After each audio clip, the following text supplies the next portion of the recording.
L'école est un lieu d'instruction et de socialisation essentiel pour notre jeunesse. C'est pourquoi, au regard des situations de décrochage lors du premier confinement, le groupe socialiste a soutenu le maintien de l'ouverture des établissements scolaires sous condition de leur adaptation totale au contexte sanitaire. Après 10 jours de confinement national, vous avez finalement décidé la mise en place d'un enseignement hybride dans les lycées, tout en écartant cette possibilité pour les collèges au motif d'une densité et d'une circulation des élèves moins forte. Or, les brassages au moment des entrées et des sorties dans les couloirs comme à la cantine sont pourtant tout aussi problématiques. Le 26 octobre dernier, le Conseil scientifique déclarait, je cite, « Les adolescents de 12 à 18 ans semblent avoir la même susceptibilité au virus et la même contagiosité vers leur entourage que les adultes. » Il y a 4 jours, vous présentiez des chiffres rassurants de l'épidémie en milieu scolaire, avec 3 528 élèves testés positifs, des chiffres pourtant très éloignés des données de Santé publique France, faisant état de 25 000 contrôles positifs chez les 0-19 ans entre le 2 et le 4 novembre. Vos données ne traduisent donc pas la dynamique épidémique, laissant croire ainsi à une contamination maîtrisée.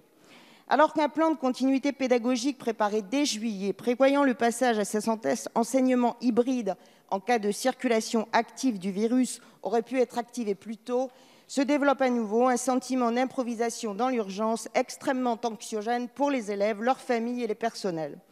Tel est d'ailleurs le sens du mouvement qui se développe dans les établissements aujourd'hui.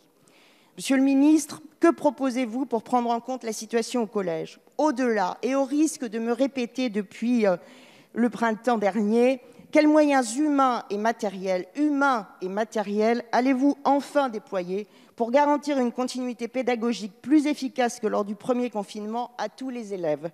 Au-delà, que proposez-vous pour favoriser et sécuriser l'accès aux cantines, essentiel pour les enfants les plus défavorisés? Merci Madame la députée. La parole est à Monsieur Jean-Michel Blanquer, ministre de l'Éducation nationale, de la jeunesse et des sports. Merci Monsieur le Président, Mesdames et Messieurs les députés, Madame la députée Sylvie Tolmont. Quand j'écoute votre question, en réalité, je pense qu'on pourrait assez facilement être en accord sur beaucoup de choses, parce que les objectifs que vous avez fixés, c'est les nôtres, c'est que les élèves aillent à l'école, et l'objectif de sécurité sanitaire, c'est évidemment le nôtre. Je me souviens de débats et de questions que nous avons eus dans la période allant de mars à juin, et où il y avait beaucoup de reproches aussi à cette époque, notamment sur le décrochage. Eh bien, j'ai une bonne nouvelle à vous annoncer, je suis sûr qu'elle vous fera plaisir, c'est qu'on vient d'avoir l'enquête, il y a eu moins de décrocheurs en 2020 qu'en 2019. Ça n'est pas rien. Ça doit réjouir tout le pays. Ça veut dire que nos dispositifs ont fonctionné. Alors vous m'interrogez sur la question de, finalement, les moyens que nous déployons actuellement.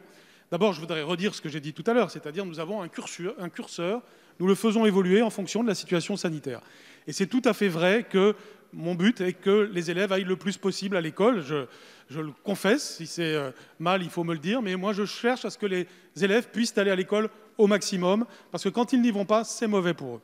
Alors est-ce que nous sommes prêts à durcir davantage le protocole pour qu'ils puissent éventuellement assurer moins de brassage des élèves?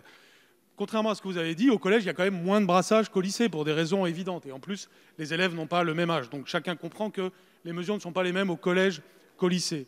Nous avons accordé certaines souplesses à des collèges particulièrement denses. Nous le faisons que par exception parce que dans la plupart des cas, on arrive à assurer le non-brassage des élèves.